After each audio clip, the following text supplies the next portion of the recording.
What's up, guys? Welcome back to my channel. I am here to do my September wrap up. Do you guys remember when I said I felt really confident about finishing, what was it, 8 or 9 books, and I was feeling like, yes girl, you're gonna get it? Well, let me tell you. Let's look at the big picture. I completed Zodiacathon, which was 3 books, but still. So I finished Zodiacathon. I did 1 challenge for the Avatar readathon and 1 book from my birthday TBR. And it was a book I doubled up on. So the same book I read for my birthday reading challenge is the same book I read for the Avatar readathon. I managed to read 6 books, which I guess isn't terrible. I read 5 physical books and then 1 e-arc. So, I mean, I guess I didn't do terrible. I still did more than I guess would be my monthly average, which is about 3 or 4. So I guess regardless, it was still a success. I just didn't manage to read all of the books that I had put upon myself for the readathons, and also I just completely fell off the wagon on the readathons, other than Zodiacathon. The first book was Genuine Fraud by E. Lockhart. It was a short read. I read this in a day, so it wasn't terrible. I gave it a 3.5 stars. I thought it was good, like it had a lot of potential, but it left off on an open ending, which I'm not a huge fan of. We have a girl who is running from someone for some reason, which is very unclear. She has flashbacks of times she had with friends, and you kind of start to uncover that things aren't exactly what they seem, and you slowly piece together why people are after her. We have an unreliable narrator. At the beginning, you think that they are, you know, a true source of information, but as time goes on and you learn a lot of information with these flashbacks, it's pretty clear that things are not how they are saying they are. It is told from present to past, so it is a reversed timeline, which I thought was cool. So you're being told things from present to past while at the same time flashing back to the present. So that was a little confusing, but I actually really liked the way it was done. I think it wasn't so much a whodunit, but maybe like a why done it, because you kind of piece together what happened, but you just don't know why, like what caused all of this to occur. And again, it kind of had that unresolved ending, like you think that you're going to have everything wrapped up by the end because it is being told from present to past, but overall you still are unclear what's going to happen, and I'm not a huge fan of open endings. But regardless, still gave it a 3.5 stars, and I think I'd love to know your thoughts if you read this. The next book I read was Splintered by A.G. Howard, and this is an Alice in Wonderland reimagining. I used to call it a retelling, but I think it's more of a reimagining because it's not exactly. It just takes the Alice in Wonderland story but flips it completely around. It's not exactly what you expect. So I think I should be a little clearer with that now, that it is a reimagining, not exactly a retelling. I gave it a 4 stars, which I was a little shocked because since I read it the first time, I always gave it a 5 stars. But there was just something about this read-through that I still really enjoyed, and obviously, you know, just nostalgia all the way through. Absolutely loved it, but something was just missing. Reading it a little bit more critically, there was just little points that annoyed me in the plot and as characters. Regardless though, I would still recommend it. I think it is a very interesting take on the Alice in Wonderland classic. The characters are still fabulous. I love them. They just have small flaws. I can't even put my finger on it if I'm honest. It's just something I felt was missing. I just didn't completely find myself enamored with it as much as before. but definitely give it a try. It's a dark and gothic reimagining, and I absolutely love those elements, the way it's different than what you would expect. Next, I read Blackbird by Sam Humphries and Jen Bartel, who is the illustrator. If you remember, I absolutely loved the illustrations, the color, so beautiful. I mean, what a way to kick off my graphic novel journey. Absolutely love it. Everything I read afterwards, I'm going to compare it to this illustration-wise because blown away, love the colors. So we follow Nina. She is living in Los Angeles and she is completely sure that there is magic in the world and there's a whole secret society that knows about it and wields this magic, but no one else around her seems to believe her. She struggles with alcohol and drugs. She has an older sister who's kind of trying to help Nina get back on her feet, but Nina just doesn't want the help. She is so focused on trying to prove that there's magic in the world that she really doesn't focus on anything else. At a point, Nina's sister gets kidnapped by this great magical beast, and it proves once and for all that Nina was right. There is a magic system out there, and she's more determined than ever to find it in order to save her sister. In that journey to save her sister, family secrets come to light, and she realizes that maybe ignorance was bliss because now she's just in a world of hurt after figuring out everything about this secret magical society. So I thought the plot was really interesting. I think it left off on a great cliffhanger, like a big reveal at the end. And I'm very excited for volume 2. I have no idea when they're going to start working on volume 2. I've looked all over their Twitters and Instagrams and I don't see anything, and I'm obsessed with this. So hopefully soon. I will say, I think the writing, like the dialogue, was a little weak, but I want to say it's because it is a graphic novel, so everything has to be kind of short, you know, told in bubbles. So I don't know if it's that I'm used to reading, you know, novels and long series books. So I thought the dialogue was a little weak, but I don't want to say that it's necessarily the writing. It could just be me. I'm not used to reading graphic novels where, you know, those things kind of have to go by quick, you know, because you have the pictures to look at. It's not a lot of dialogue based. I don't know if that's right, but do you understand what I'm saying? Hopefully you understand what I'm saying, because I don't know if I understand what I'm saying. There is a romance in the book, and that was really a big weakness of the book other than the dialogue. The romance just kind of came out of nowhere, and it didn't really make sense. It was like 1 second you meet them, next second you're kissing them. How does that happen? I think you said you only have seen this person once before.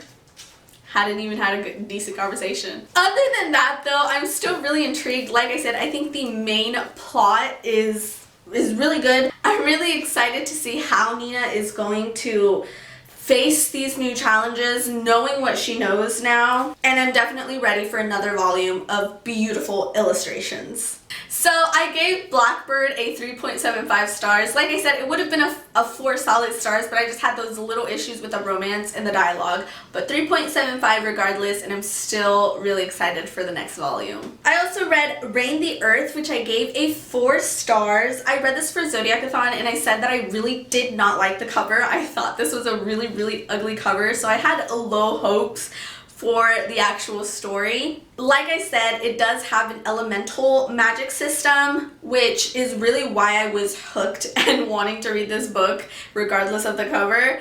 But I actually found out that there wasn't a whole lot of the elemental magic actually being used until a little more towards the end. It was all very, very subtle. So I was left feeling a little unsatisfied on that side, but I know there are more books in the series, and I do plan on reading those. So Rain the Earth follows our main character, Shalia, I believe, as she is getting ready to be married off to the king of a nearby kingdom.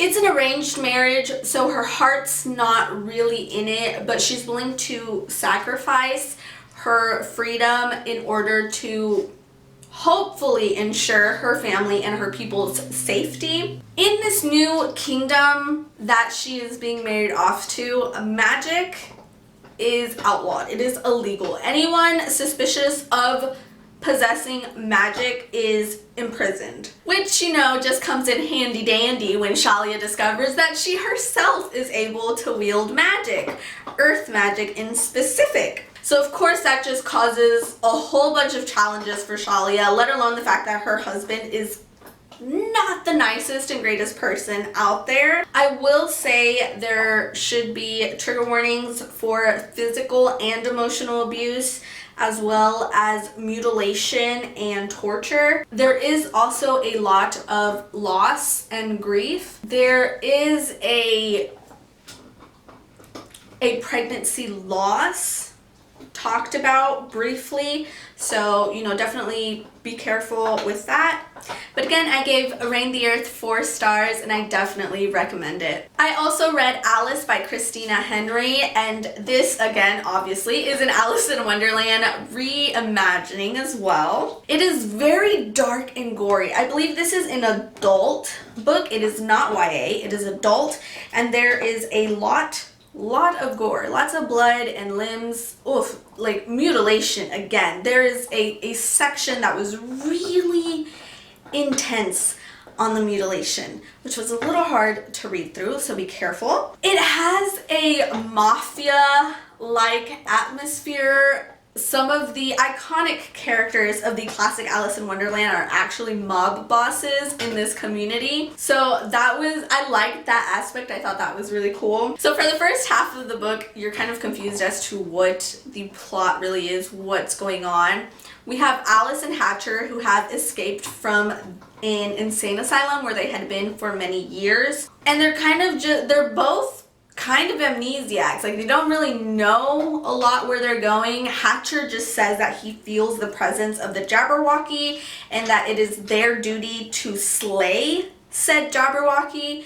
And he doesn't really know how he knows this. It's kind of just like a feeling. I did think the first half was slow because of that, because you don't really know what we're going towards, what is going on. So I thought it did drag on a little bit. Towards the end, it gets really interesting. That's where we start getting a lot of the action, bumping into these characters.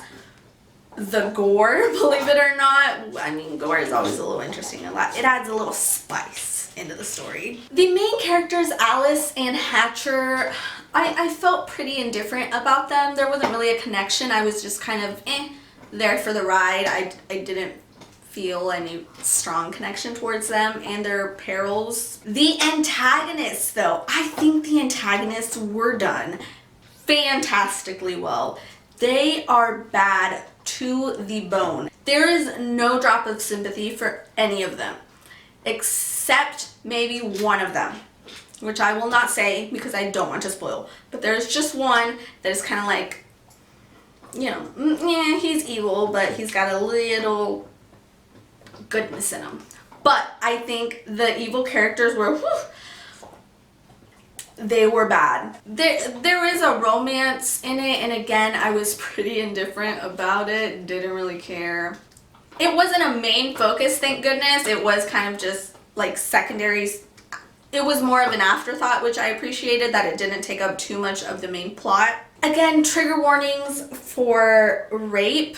It is somewhat explicit, at least the aftermath. You don't get a lot of details about the actual act of the rape, but the physical injuries of the aftermath are pretty explicit, so be careful with that. And like I mentioned, there was a lot of mutilation and gore, blood, violence. So if that's not your thing, definitely do not recommend this book. Like I said, I gave this 3 stars. I should probably say a 3.5 because think about it, I did enjoy it. It just wasn't the best. If you have any other Alice in Wonderland retellings, definitely leave it in the comments below because I want to read it.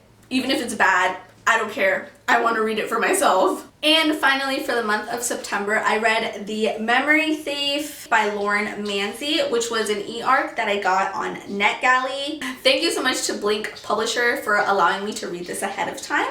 I did give this book a 3 stars. I think the premise of the story was really interesting. It uses memories as currency and weapons, and we have a variety of people called the gifted as an umbrella term. So we have the gifted and the ungifted.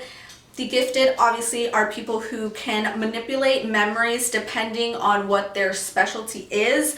So I thought that was really interesting. I hadn't really read a book before with memories as being used in that way. There were parts that I genuinely enjoyed about the book, but at the same time, for a lot of it, I wasn't super into it. I think the characters felt a little underdeveloped. I wish we would have known more about them. The ending was just messy. It felt rushed just because everything was tying up a little too well to be just a coincidence. It was kind of just wrapping up because we were getting towards the end of the book. Like I said, the characters and the world building were okay, but I just wanted more. With such a great, interesting premise, I wish we would have had more. Overall, I think it was a decent read. I just think there were some areas that could have been a little bit more fleshed out, be that with a sequel or perhaps it being just a slightly longer book. By all means, give this book a read. It is out on shelves now, and the cover is beautiful. Those were the 7 books that I read in the month of September. 6 books. Did I say 6? I will say, I am proud of myself. I think it's hard for me to read more than 3 or 4 in a month. So the fact that I was able to read 6, I think is a good accomplishment for me. That's it. We did it. My name is Elle. I need to read more books, and I'll see you in next time's video.